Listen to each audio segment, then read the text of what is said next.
Right. ఇదే క్యాస్ట్కి సంబంధించి తెలంగాణ రాష్ట్రంలో 1952 నుంచి 2023 దాకా అసెంబ్లీ ఎన్నికలు జరిగినాయి. ఈ అసెంబ్లీ ఎన్నికలు జరిగితే ఎవరెవరు ఏం చేసిరు, ఏ క్యాస్ట్కి ఎక్కువ దొరికినాయి అనేది ఒకసారి చూద్దాం. Comprehensive study of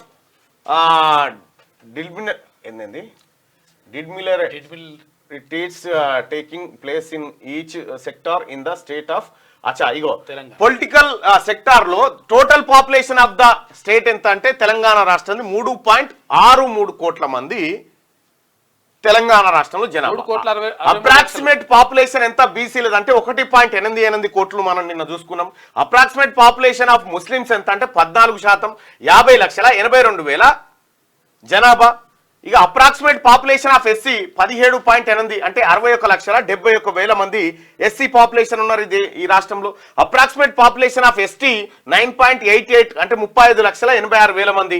remaining population of being OC 6.98%.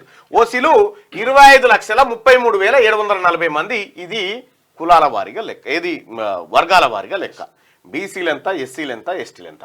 ఇక్కడ బీసీల జనాభా 52% అంటే 1,88,00,000 ఉంది.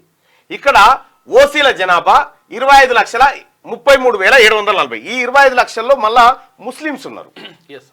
ఇందులో ముస్లిమ్స్ మళ్ళీ వేరే అలాగా. ఇందులో ముస్లిమ్స్ ఎంతమంది ఉన్నారు ఏం కథ అనేది తర్వాత మళ్ళీ కేటగిరైజేషన్ చేసి చూద్దాం. ఇక list of MLAs from OC category in the state of tabulated below. ఇగో రెడ్డి 1952లో తెలంగాణ ప్రాంతంలో ఎంతమంది రెడ్డి ఎమ్మెల్యేలు అయ్యారంటే 24 మంది అయ్యారు. మొట్టమొదటి సార్వత్రిక ఎన్నికల్లో రెడ్డిలు 24 మంది ఎమ్మెల్యేలు అయితే వెలమలు 4 అయ్యారు, కమ్మలు 2 అయ్యారు, బ్రాహ్మణులు 26 మంది అయ్యారు. ఇక ఆర్య వైశ్యులు 0, ముస్లింలు 8 మంది అయ్యారు. ఇది 1952లో ఎన్నికలు. ఇదే సేమ్ 52లో బీసీలు ఎంతమంది అయ్యారని చూస్తే 8 మంది అయ్యారు. 8 మందే బీసీలు ఎమ్మెల్యేలుగా అయ్యారు. ముస్లిమ్స్ 8 మంది, ఎస్సీలు 24 మంది. ఇగో ఇక్కడ చూసుకోవచ్చు. ఇందులో రెడ్డి వైజ్గా, క్యాస్ట్ వైజ్గా చూసుకుంటే 1957లో 30 మంది అయ్యారు రెడ్డి ఎమ్మెల్యేలు. సేమ్ టైము బీసీ ఎమ్మెల్యేలు 8 నుంచి 6కు వచ్చారు.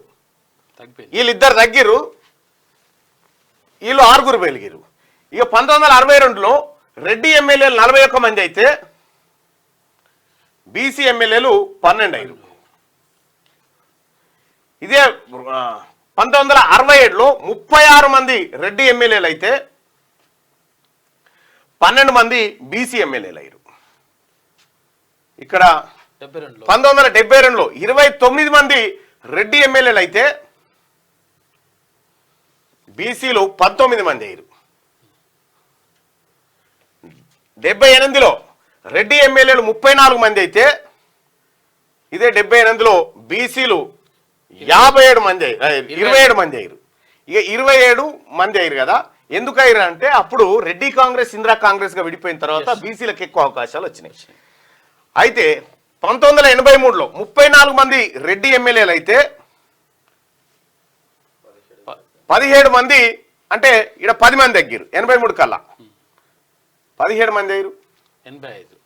85లో 35 మంది రెడ్డి ఎమ్మెల్యేలు అయితే 14 మంది బీసీ ఎమ్మెల్యేలు అయ్యారు. ఇక్కడ మనం ఒకటి గమనించాల్సింది ఏంటంటే ఎన్టీ రామారావు ఎరా స్టార్ట్ అయిన తర్వాత బీసీలకు అవకాశాలు పోయినాయి. చూడు, బీసీల అవకాశాలు తగ్గుకుంటూ వచ్చినాయి. ఇక్కడ 85లో 35 మంది అయ్యారు రెడ్డి ఎమ్మెల్యేలు. ఇక్కడ బీసీ ఎమ్మెల్యేలు వచ్చి 14 అయ్యారు. 89లో 40 మంది రెడ్డి ఎమ్మెల్యేలు అయితే 14 మంది బీసీలు అయ్యారు. రైట్. ఇక్కడ 94లో 35 మంది రెడ్డి ఎమ్మెల్యేలు అయితే ఇదే 94లో బీసీ ఎమ్మెల్యేలు 21 మంది అయ్యారు. ఇక 99లో బీసీ ఎమ్మెల్యేలు 26 మంది అయితే రెడ్డి ఎమ్మెల్యేలు 31 మంది అయ్యారు. 2004లో 44 మంది రెడ్డి ఎమ్మెల్యేలు అయితే కేవలం 17 మంది బీసీ ఎమ్మెల్యేలు అయ్యారు. 2009లో రెడ్డి ఎమ్మెల్యేలు 40 మంది ఉంటే ఇక్కడ బీసీలు 25 మంది అయ్యారు. 2014లో రెడ్డి ఎమ్మెల్యేలు 42 మంది ఉంటే 20 మంది బీసీ ఎమ్మెల్యేలు అయ్యారు. ఇక 2018లో 22 మంది బీసీ ఎమ్మెల్యేలు ఉంటే రెడ్డి ఎమ్మెల్యేలు 40 మంది ఉన్నారు. 2023లో 43 మంది రెడ్డి ఎమ్మెల్యేలు ఉంటే 19 మంది బీసీ ఎమ్మెల్యేలు ఉన్నారు. అంటే 1,88,00,000 జనాభా ఉన్నటువంటి బీసీలకు అత్యవసర సీట్లు కేవలం 10 లక్షల లోపు జనాభా ఉన్నటువంటి ఒక రెడ్డి సామాజిక వర్గానికి ఎక్కడ 40కి తగ్గకుండా 35 నుంచి 40 తగ్గకుండా వాళ్ళు సీట్లు తీసుకుంటారు. ఎందుకు జరుగుతా ఉంది? క్యూ న్యూస్ ఛానల్లో పనిచేయటకు అనుభవం గల సీనియర్ వీడియో ఎడిటర్స్ కావాలను సంప్రదించవలసిన నెంబర్ 8688926084. qnewsads@gmail.com ను సంప్రదించండి. లైక్ చేయండి.